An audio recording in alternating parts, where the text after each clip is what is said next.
इस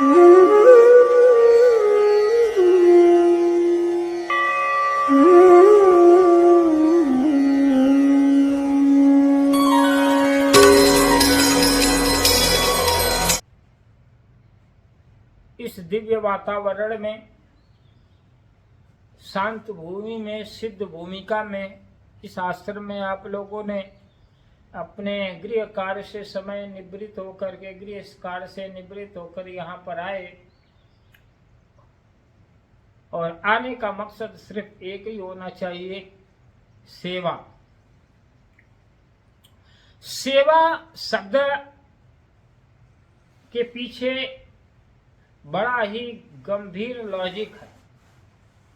सेवा शब्द में व्यक्ति की भावनाओं की प्रधानता मानी जाती है। और सेवा से लाभ क्या होता है? जो व्यक्ति निस्वार्थ धार्मिक जगह पर जाकर सेवा करता है, और सेवा के तीन, तन से, मन से और धन से। पहला है तन, दूसरा है मन और तीसरा है धन। जब भी आदमी के जीवन में बीमारी, रोग ग्रस्त होता है तो उसको पीड़ा होता है शरीर से, ठीक है। उसका जो संवेदना, जो दुख होता है तो शरीर पर प्रकट होता है। संसार से जब भी व्यक्ति जुड़ता है, जो भी कर्म करता है, माता पिता के साथ, पुत्र के साथ, परिवार के साथ, इष्ट मित्र, सगे संबंधी के साथ, उन संबंधों का भी हमारे मन और शरीर से बराबर कम्युनिकेशन होता है, लगाव होता है। धीरे धीरे मैं बातों की गंभीरता पर ले जाऊंगा। मन कैसे काम करता है? प्रश्न खड़ा होता है कि भाई हमारा मन अशांत रहता है, मेरा मन लगता नहीं। इसके पीछे है आपकी दैनिक दिनचर्या। यदि आप अपने जीवन में किसी पड़ोसी से या अपने घर के किसी सदस्य से क्लेशपूर्ण शब्दों का प्रयोग किया, आप क्रोधित हुए, तनावयुक्त बातें किए, तो स्वाभाविक है कि आपके द्वारा जो शब्द प्रसारित किया गया है या दूसरे को बोला गया है, उसके इमोशंस, उसके भाव आप तक पहुंचेगा।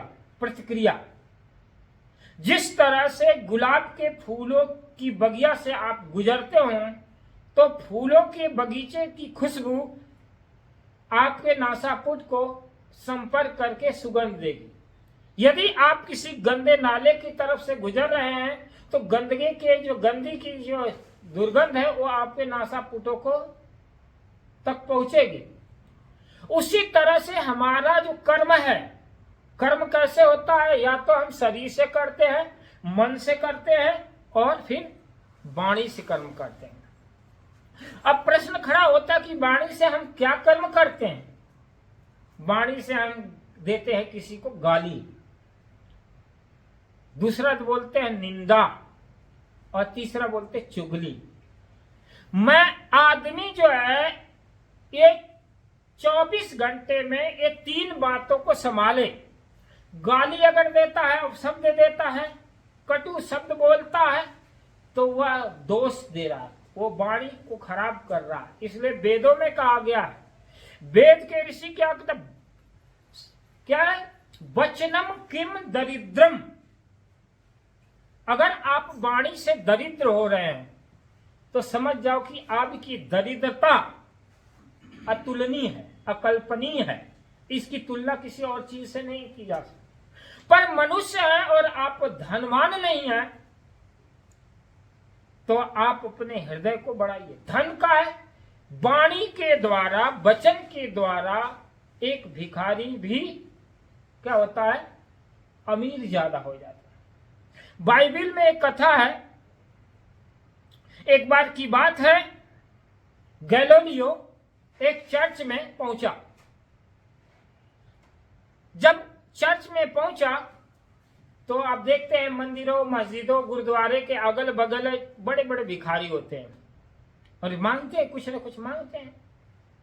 चर्च में इबादत करके, प्रार्थना करके जैसे ही गैलीलियो बाहर निकलता है, सीढ़ियां उतरता है। सुबह सुबह का समय है, चंद सूरज उगा हुआ है, पक्षी चहचहा रहे हैं, चारों तरफ का शांत वातावरण, बड़ा रमणीक, बड़ा ही मनोरम दृश्य। और भिखारी अपना हाथ बढ़ा देता गैलोलियो के पास, और जैसे ही हाथ फैलाता है, मांगता गैलोलियो से भिखारी भिक्षा, और उसके इमोशंस गैलोलियो के से जुड़ जाता है और कुछ देना चाहता है। जैसे कुछ देने का भाव आता है, अपने जेब में, पर्स में हाथ डालता है। जैसे पर्स में हाथ डालता है तो उसके हाथ में, पर्स में कुछ नहीं मिलता है। ऊपर वाले जेब में हाथ डालता है तो भी कुछ नहीं मिलता, बगल में डालता तो भी नहीं। अब देखिए क्या होता है, जो भी पैसे रखने के जगह थे, गैलोलियो ने क्या करता है, हाथ डालता है, उसके पास में एक भी पैसा नहीं निकलता। और उसकी घबराहट, गैलोलियो की घबराहट को वो भिखारी बड़ा ध्यान से देख रहा है, और ध्यान से देख रहा है, और उसको भावनाओं को महसूस कर रहा है कि ये आदमी देने का तो भाव रख रहा है, पर इसके पास है नहीं। अंत समय में गैलोलियो ने उस भिखारी का हाथ पकड़ा। क्या पकड़ा? बड़ा प्यार से हाथ पकड़ा और बोला, भाई, क्या बोला? भाई, इस समय मेरे पास पैसा नहीं है, मैं कदाचित दोबारा अगर आऊंगा तो मैं जरूर दूंगा। भिखारी ये शब्द सुन करके भाव विह्वल हो गया, कातर हृदय हो गया। उसके अंदर में, हृदय में प्रेम के फव्वारे उठने लगे। उसके आंखों में एक आह्लाद, एक प्रसन्नता भरा एहसास पैदा होने लगा। और उस भिखारी ने बोला, आप जो भी कुछ है, आपकी अंतरात्मा देवतुल्य है। क्या है? आप मनुष्य नहीं, आप देवता हो। आप भरे मनुष्य के रूप में मनुष्य हो, लेकिन मेरे लिए एक देवता हो। आप बेशक धन नहीं दिए, लेकिन जो आप मुझे दिए आज, वो दान आज तक मेरे 50 साल की जीवन में किसी ने भी नहीं दिया। इतने भाव से, इतने प्यार से आपने मेरे हाथ को पकड़ा और मुझे भाई शब्द से संबोधित करके बोला कि अभी तो मेरे पास पैसे नहीं है, फिर दोबारा देंगे।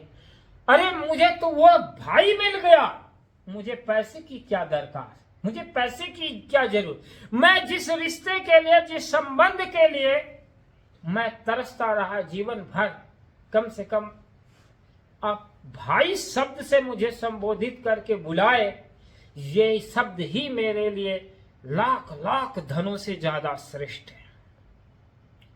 जरा आप विचार कीजिए, घर में, परिवार में एक भाई भाई से थोड़ी सी जमीन को लेकर के, कुछ चंद रुपयों के लिए, माता पिता की जागीर के लिए आदमी क्या करता है, एक दूसरे को तोड़ने निचोड़ने में पूरा जिंदगी खपा देता है। और सारा का सारा चीज यही का यही रह जाता। बस भावनाएं आपकी शुद्ध है, विचार आपके निर्मल हो, तो इस दुनिया में न धन की कमी है, न धर्म की कमी है। धन और धर्म दोनों एक दूसरे के पूरक हैं। यदि आपका विचार शुद्ध, आपका मन निर्मल, आपकी सोच ठीक, तो वह सोच धर्म की नींव बन जाती है। और जब धर्म के पथ पर आप चलते हैं तो धन को कमाने में, धन को प्राप्त करने में आपको मेहनत नहीं करनी पड़ती है। धनवान व्यक्ति धर्म के मार्ग पर चलकर ही, सत्य के मार्ग पर ही अर्जित संपत्ति को अस्थायी बनाए रख सकता है। अर्थात कुमार्ग से, अनीति से, अधर्म से कमाया हुआ धन अगर आपके पास है तो क्षणिक काल तक ही वो काम देता है और अनंत अनंत काल तक दुख देने वाला धन होता है। इसलिए हमें क्या करना चाहिए? हमें पुरुषार्थ करके, परिश्रम करके धन अर्जित करना चाहिए। और जो भी हम धन अर्जित करते हैं वो क्या होता है, उसमें समाज का भी उत्तरदायित्व होता है। अगर आप 1 लाख रुपए महीने कमाते हैं तो उसमें आपका, आपके परिवार का और आपके समाज का, ये तीनों का उत्तरदायित्व होता है। तब धन में क्या होता है, संतुलन बना होता है। इसलिए वाणी शब्द, जो वाणी से जो आदमी क्या करता, पाप करता है। कौन सा पाप करता है, 3 प्रकार के कर्म करता है। या तो गाली देता है, या किसी की निंदा करता है, या फिर किसी की चुगली करता है। और ये 24 घंटा में अगर आप करते हैं किसी भी व्यक्ति के साथ अनकंडीशन, यहां पर कोई कंडीशन नहीं, अगर आप 3 बात वाणी से करते हैं तो समझ लीजिए कि आप ऐसे कर्म निर्मित करते हैं कि वो बीज दुख के बीज हैं। उसको कोई भगवान, कोई कबीर, कोई बुद्ध, कोई महावीर, कोई देवी देवता इस दुख को नहीं काटेगा, क्योंकि बीज आपने बोया है, गाली दिया है, निंदा किया है और चुगली किया है, तो ये बीज आपने बोया है, तो ये बीज जरूर आप ही काटेंगे। फसल अपने समय में उगेगा ही उगेगा। इसमें रद्द ये सिद्धांत है। इस सिद्धांत को, इस दुनिया, इस ब्रह्मांड में कोई ऐसी शक्ति नहीं है कि ये बुरे कर्म के बीज रूपी वृक्ष को काट करके आपको स्वस्थ कर सके। ये भोगना ही पड़ेगा। और तीसरा कर्म क्या बनाते हैं, तीसरा देते हैं शरीर का। शरीर से कर्म करते हैं क्या, गाल, शरीर को देते, चोरी करते हैं, हिंसा करते हैं और व्यभिचार करते हैं। चोरी और हिंसा और व्यभिचार, किसी की वस्तु को बगैर उसके इजाजत के उठा लेना, ये चोरी है। किसी की वस्तु या किसी की बहन बेटी के साथ गलत नियत रखना, शारीरिक संबंध रखना, व्यभिचार कहलाता है। किसी व्यक्ति, जीव, प्राणी, खटमल, कीड़ा मकोड़ा से लेकर किसी भी प्रकार का जीव है, उसकी हत्या कर देना। मांस, बकरा काट करके मांस खाना, मुर्गा काटना, मछली खाना। अरे भैया, तू मछली को आटा नहीं दे रहा तो कांटा डालकर क्यों फंसा रहा है? आप तो केवल जीवन, किसी के जीवन को रक्षा कर सकते, जीवन को बचाने में मदद कीजिए ताकि आपका भलाई हो सके। परंतु हम कर्म क्या करते हैं, बकरा काट लिए, बकरा काट करके घर में लाकर मिर्ची मसाला पका कर बड़े प्यार से खाते, बड़ा पार्टी देते, दारू भी पी लेते हैं मस्त। फिर मछली जाते बाजार से खरीदते हैं, कहते कि मछली तो हम बाजार से मार थोड़ी रहे हैं। नहीं नहीं, ये तीनों प्रकार के लोग दुख पाते हैं। मारने वाला, बेचने वाला, पकाने वाला और खाने वाला, चारों पाप के दोषी होते हैं बराबर। हिंसा के चारों के दोष सेम लगते हैं। तीसरी बात, चोरी हो गया, निंदा, चोरी हो गया, हिंसा हो गया और व्यभिचार। चोरी, हिंसा और व्यभिचार, ये 3 है। अगर आप अपने जीवन में ये 3 काम करते हैं तो ये क्या है, तन के पाप हो गए। ये भी छूटने वाले नहीं, ये बीज जन्म जन्म तक। कबीर साहब ने, 9 मन सूट अरज ने सूरजा, जन्म जन्म और जेरा। 1-2 की बात मत करिए कि जन्म है छूट गया, आपने किसी को मर्डर किया, मार दिया, हत्या कर दिया, जेल में चले गए और आपने जो है इस जन्म में मुक्त हो गए। नहीं नहीं, ये कानून का तो इसी जन्म में हिसाब किताब हो जाता, लेकिन जो प्रकृति का कानून है, अस्तित्व का कानून है, वह अस्तित्व का कानून आप कल्प हजार हजार लाख लाख जन्म तक भी बिता लेंगे, लेकिन आपको इसका दंड भोगना पड़ेगा। ठीक है। और तीसरा कर्म बनता है मन का। ये बहुत ज्यादा खतरनाक है। मन का दोष बहुत ही खतरनाक है। कैसे खतरनाक है? क्योंकि ये मन का पाप कदम कदम पर होता रहता है। इसके लिए सावधान होना चाहिए। और यही सबसे बड़ी साधना है।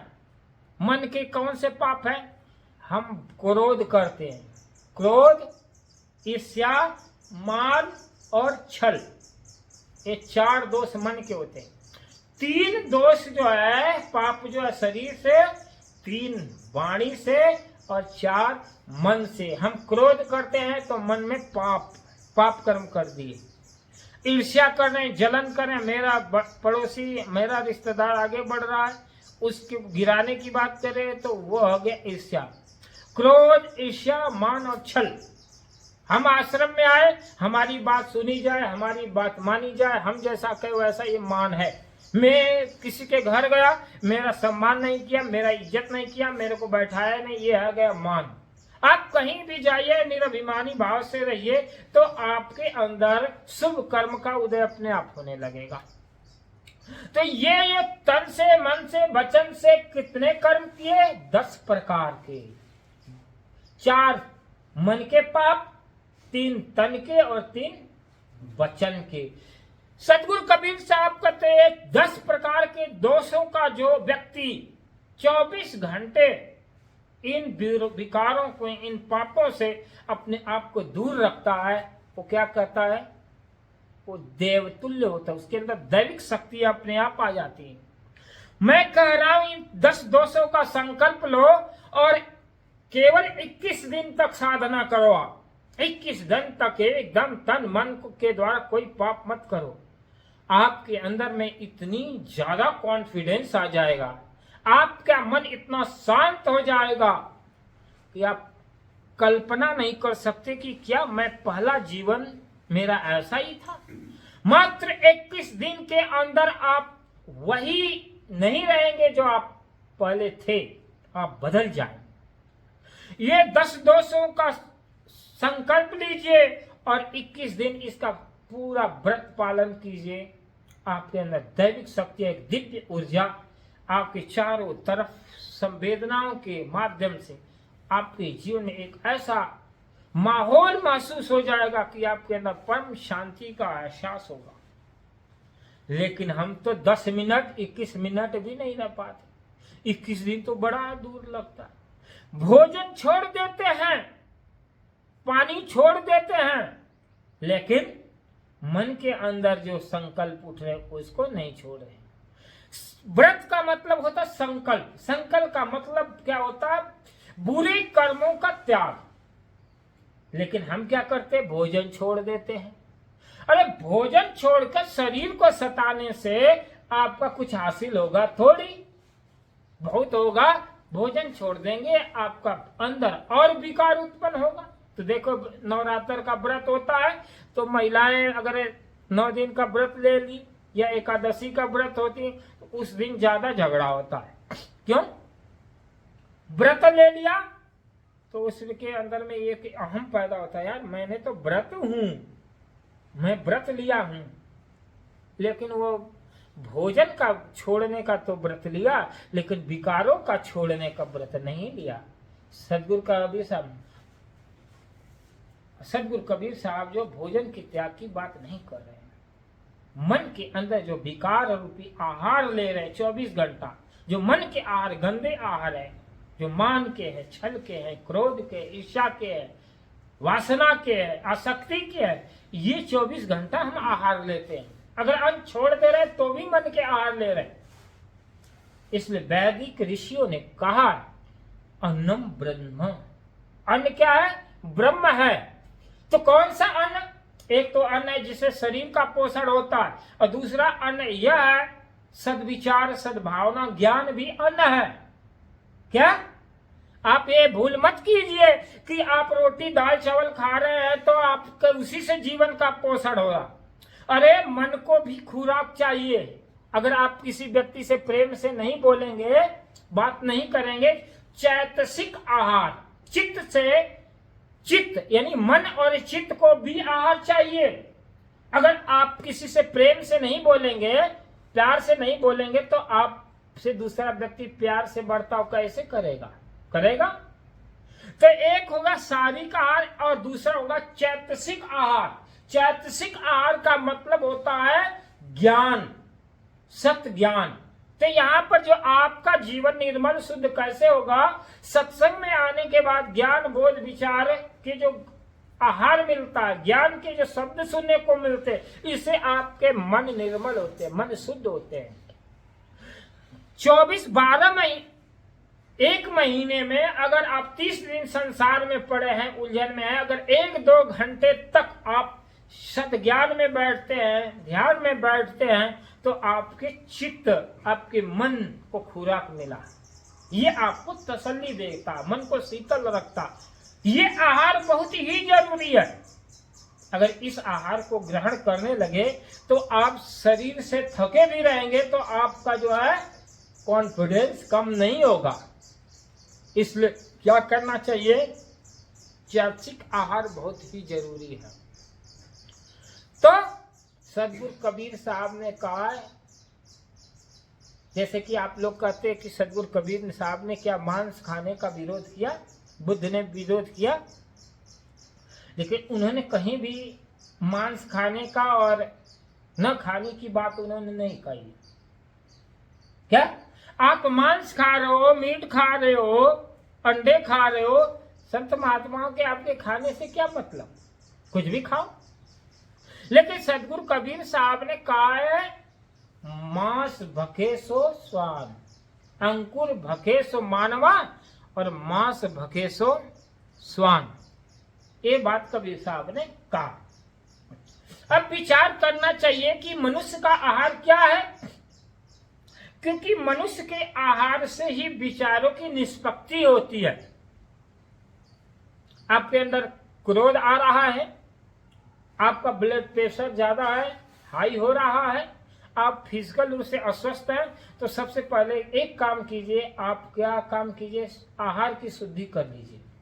गरम मसाला, मिर्ची, तड़क भड़क, बाहर का आहार, इस पर सीधे कंट्रोल कर लीजिए, बिल्कुल कर लीजिए। उबाला हुआ भोजन कीजिए, हल्का सा नमक डालिए, शुद्ध सात्विक सतोगुणी आहार ग्रहण कीजिए। आप 21 दिन का कोर्स कीजिए, 21 दिन तक। अब रिश्ते में जा रहे हैं, शादी में जा रहे हैं, विवाह में जा रहे हैं, ये कुछ भी मत खाइए वहां, बस 21 दिन तक उबाला हुआ सब्जी लीजिए, उबाला हुआ चीज खाइए, जो भी चीज है उबाला हुआ खाइए, नमक का मात्रा कम कर दीजिए। आप देखेंगे आपके बॉडी के अंदर अभूतपूर्व परिवर्तन आएगा। उबाला हुआ भोजन आपको अच्छा ही नहीं लगेगा कि मिर्ची मसाला चाहिए, इसकी वजह स्वास्थ्य आपका डैमेज होता है। ठीक है, तो जितना हो शरीर को ठोस आहार का या फिर रात्रि भोजन का त्याग कर दीजिए। आपके शरीर में बहुत ज्यादा पीड़ा हो रही, आप भोजन अगर शाम को ले रहे, रात्रि भोजन ले रहे, तो कम से कम सूर्यास्त के पहले ले लीजिए। क्योंकि आज का हमारा दिनचर्या यह है कि हम 10 बजे, 11 बजे, 9 बजे, 8 बजे, 8:30 बजे भोजन करते हैं, और भोजन करते तो भोजन की जो तमस है, रजोगुण की जो प्रधानता है, हमारे उससे शरीर जो है प्रभावित होती है। उबाला हुआ भोजन आपके चित्त को शुद्ध करेगा, पाचन क्रिया को दुरुस्त करेगा। अगर पाचन क्रिया दुरुस्त है तो आपके शरीर में ऑक्सीजन की मात्रा बढ़ेगी। ऑक्सीजन, भोजन से ज्यादा जरूरी क्या है? पानी। अब पानी से भी ज्यादा जरूरी क्या है? ऑक्सीजन। अब देखते हैं आदमी जब बीमार होता है तो सबसे पहले ग्लस्त पस्त हो जाता है तो हॉस्पिटल में ले जाता है, सीधे इंजेक्शन भी घुसाते हैं और पानी चढ़ाते हैं, भाई इसको पानी दो, ठीक है, देते हैं ना। और यदि वो बहुत ज्यादा सीरियस होता, पानी से भी नहीं काम चलता, तो बोले ये बहुत सीरियस है, इमरजेंसी में ले जाए, इसको ऑक्सीजन जरूर है। और ऑक्सीजन भी नहीं काम करे तो सीधे शमशान का रास्ता पकड़ लेता है, वो लास्ट स्टेज हो जाता है। और शुरुआत कहाँ से किए? शुरुआत किए मीट, मांस, तड़क भड़क, मिर्ची मसाला, वो अठरम पटरम अरगर भगड़ फड़म अल्टर सुल्टा खा करके पेट को डस्टबिन बना लिए। ये शरीर नहीं, मुर्दा घाट बना दिए। तो मुर्दा कहाँ होता है? एक तो शमशान में जलता है और एक पेट में जलता है। तो बकरा मुर्गा काट करके अगर हम खा गए, अंडा बंडा संडा खा गए, तो ये भी तो एक तरह शमशान है ना, जहाँ मुर्दे दफनाए जाते हैं, जलाए जाते हैं। और हम अगर मीट मांस खा रहे हैं तो ये जो पेट है हमारा एक तरह से शमशान है, भस्म कर देता है, जला देता है, तो ये भी शमशान। तो लोग कहते हैं कि भाई हमारे ऊपर ऐसा भूत है, शैतान है, मरी है, मसान है, काली है, दुर्गा परेशान कर रही है। तो वही नहीं, वो आत्माएं तड़प तड़प करके वो वाइब्रेशन देती हैं, इसलिए मीट मांस नहीं खाना चाहिए। ठीक है, जो जीव की हत्या तड़प से पैदा होगी उसकी रूह आप तक आएगी, अगर उसका सेवन किसी न किसी रूप से अगर आप किए होंगे तो उसकी रूह आपको सताएगी। ब्रह्मांड में कुछ भी नहीं मरता है, क्योंकि जीवेत सह जीव, जो जिंदा है वही जीव है, उसकी मृत्यु कभी नहीं होती।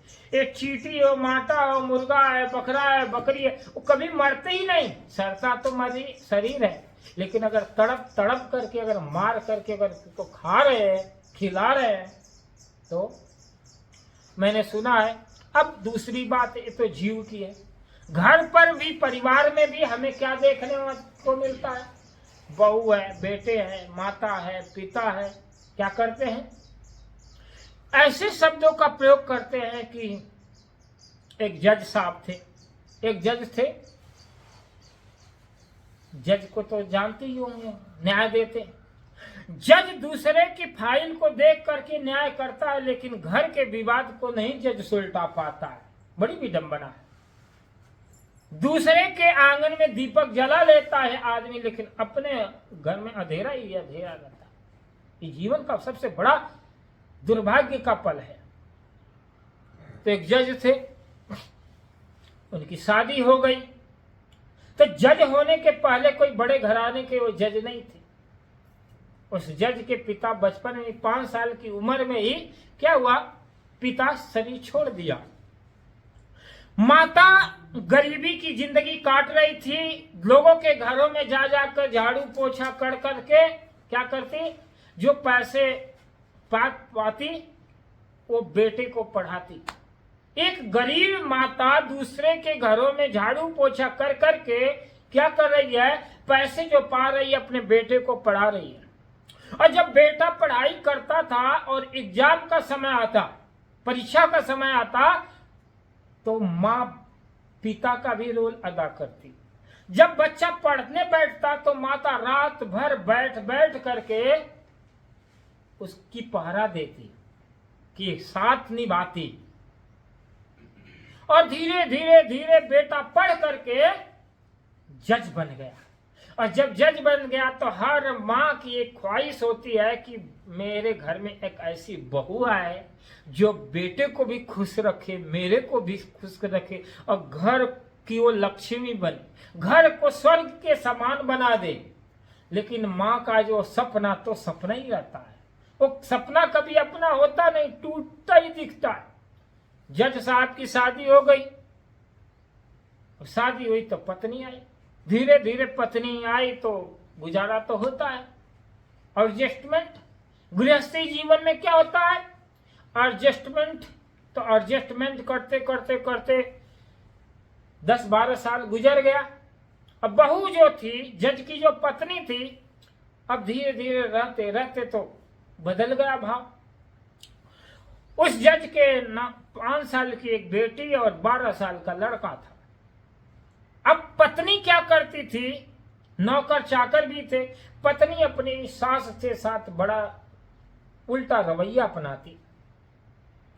कभी भोजन देती, कभी भोजन नहीं देती, कभी प्रेम से तो बात करने का मतलब ही नहीं। जैसे जानवर को भी आप अगर प्यार से भोजन नहीं देंगे तो आप वो सूंघ करके हट जाता है। आपके अंदर ये सोचना चाहिए कि हम मनुष्य तो मनुष्य हैं, मनुष्य के साथ व्यवहार मनुष्यता का करें ही, कुत्ते बिल्ली के साथ भी प्यार से ही सलूक है। तो बहू थी जो जज की पत्नी, वो पत्नी रोज माँ को लेकर के झगड़ा करती, क्लेश करती कि ये माँ का जो परवरिश मेरे से नहीं होगा, इसकी जो नखरे जो है माँ के, ये नखरे में बर्दाश्त नहीं कर सकते। अब जज क्या करे, रोज रोज के कलेश से तंग आ गया। और उस तंग हाली को देख करके माँ बेटे एक कमरे में बैठकर रातों रात बातें करते और आपस में रोते बुरे दिन को। एक माँ बेटा के जीवन माँ कैसे सवारी, आज एक झाड़ू पोछा लगाने वाली औरत बेटे को पढ़ा कर जज बनाई। अपने बुरे दिन को देख करके वो जज भी माँ के रीढ़ से देख करके, अब माँ के रीढ़ को देख करके वो बड़ा बहा विवल होता। एक दिन की बात है, क्लेश हुआ और बोला कि इसको अपनी मां को आज ही क्या करो, वृद्धाश्रम में दो, ओल्ड होम में ले जाकर भर्ती कर दो। इसको यहाँ अगर ये को रखते हो तो या तो ये रहेगी तेरी माँ या तो मैं। अब नहीं चलेगा अकेला, दोनों एक साथ नहीं रहेंगे। भोजन पानी बंद, 2 दिन से भोजन बंद।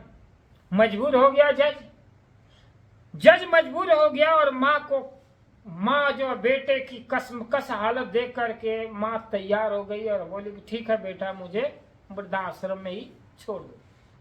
जैसे ही वृद्धाश्रम में ले जाकर छोड़ करके आता है, उसके आंखों के आंसू नहीं रुकते। तब पता चलता है जज के मित्र को। और मित्र को कैसे पता चलता है?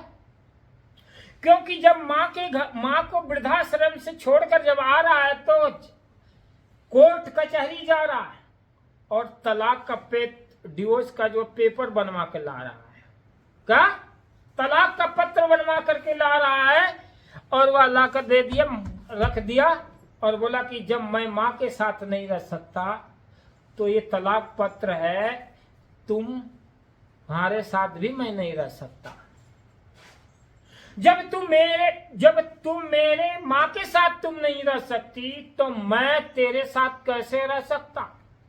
और उसकी पत्नी जज के मित्र को फोन की कि ऐसी ऐसी हालत है और हमारे पति तो तलाक दे रहे हैं। उसका मित्र आता है, देखता है घटना, तो जज के आंखों से आंसू नहीं रुकता है। पूछता है, सारा हाल पूछता है और पूछने के बाद में उसने बोलता है, मैं अपने बाप के बगैर 5 बरस का बच्चा था तो मेरी माँ मुझे पालन करके जज बनाई, तो मेरे न रहने और रहने का कोई सवाल नहीं। मेरे बेटा और बेटी भी मेरे बगैर पूरे जीवन जी सकते हैं। और ये तलाक पत्र ले और ये जो घर है, बंगला है, नौकर चाकर गाड़ी है, ये सब तुम लोगों को मैं वसीयत कर देता हूँ, तुम लोगों को सौंप देता हूँ। मुझे कुछ भी नहीं चाहिए, न खेती, न जमीन, न जायदाद, न घर, न बंगला। जहां पर मेरी माँ होगी वहीं पर मैं रहूंगा। माँ अगर वृद्धाश्रम में है तो मैं भी माँ के साथ में वृद्धाश्रम में रहकर जीवन गुजार सकता हूं। और तलाक पत्र दे करके वो चलने लगता। इतना होने के बावजूद उसके 5 साल की बेटी और 12 साल का लड़का अपने पिता अपनी माता के बीच में हो रही कसमकस को देखकर कुछ भी नहीं बोल पाए। बस एक मासूम चेहरा, एक मासूमियत। जिंदगी कैसे बेहाल होती है 2 घरों में जब पति पत्नी आपस में लड़ते हैं, क्लेश करते हैं और इस अवस्था में पहुंच जाते हैं कि एक दूसरे को देखना पसंद नहीं करते। क्या यही इंसानियत है? फिर क्या होता है? अब वो पत्नी समझ जाती है कि अगर ये इस चीज को संबंध में एडजस्टमेंट नहीं किया जाए तो फिर जीवन जीना बड़ा ही दुस्तर हो जाएगा। दोनों आपस में, मित्र समझाता है उसका, जज का दोस्त बोलता है कि उस पल को मैं याद करता हूं जबकि माँ मेरे रात भर बीमार होती थी, बुखार से ग्रसित होती थी, और जब मैं स्कूल से आता था और इसको हाथ को पकड़ता था और जोर से जलता था बदन, और जब मैं माँ से पूछता था कि माँ तुमको बुखार है, तो माँ क्या बोलती थी, बेटा बुखार नहीं है, ये तो चूल्हे पर रोटी बना रही थी तो आग की गर्मी की वजह से शरीर गर्म है। अब मैं उस गर्मी को माँ ने बर्दाश्त कर ली, लेकिन मेरे इस दुर्दिन पल का वो दिल वो सहन नहीं कर सकती और मैं माँ के बगैर नहीं रह सकता। जब मैं माँ का नहीं होऊंगा तो पत्नी का भी नहीं होऊंगा और किसी का नहीं होऊंगा। और फिर रोने लगता है। उसी रात होती है, रात के समय में पत्नी बच्चे पूरे परिवार वृद्धाश्रम की तरफ जा रहे हैं। वृद्धाश्रम का जो चौकीदार देखता है कि ये पूरे परिवार 12 बजे रात में कैसे। बोलता कि मैं माँ को लेने के लिए आया। बोला क्यों, कि 12 बजे रात में? बोला मैं बर्दाश्त नहीं कर पाया, माँ का वियोग बर्दाश्त नहीं कर पाया। फिर वो चौकीदार अंदर जाता है, उसके प्रबंधक को बुलाता है। प्रबंधक आता है कि आप लोग इस 12-1 बजे की रात में आए, मैं आप लोगों को मिलने की इजाजत नहीं दे सकता। हो न हो आप लोग उस बूढ़ी माँ का कत्ल कर दो, हत्या कर दो रात में ले जा करके, तो मैं इजाजत नहीं दे सकता। उस मित्र ने बड़ा अनुनय विनय किया, उसके पैर पकड़ लिया जज ने कि नहीं, मैं अपने बुरे पल का, मैं अपने गलती का प्रायश्चित करना चाहता हूं और मैं अपनी माँ को अपने पास ले जाना चाहता हूं। इतना होने के बाद पत्नी को भी ये बातें समझ में आ जाती है कि उसने कौन से अपने जीवन में भूल की है। और फिर पति पत्नी दोनों बच्चे, उसका मित्र और माँ चल देते हैं घर की तरफ। और घर की तरफ चलते हैं, उसके दोनों बच्चे खामोश, पत्नी खामोश, और माँ बेटे एक दूसरे की आंखों में लिपट करके गले लग करके विलाप करते हैं। तो अपने जीवन में जो रिश्ते हैं, उस रिश्ते के मूल्य को, उसकी कीमत की, उसकी उपयोगिता को अगर आप नहीं समझते हैं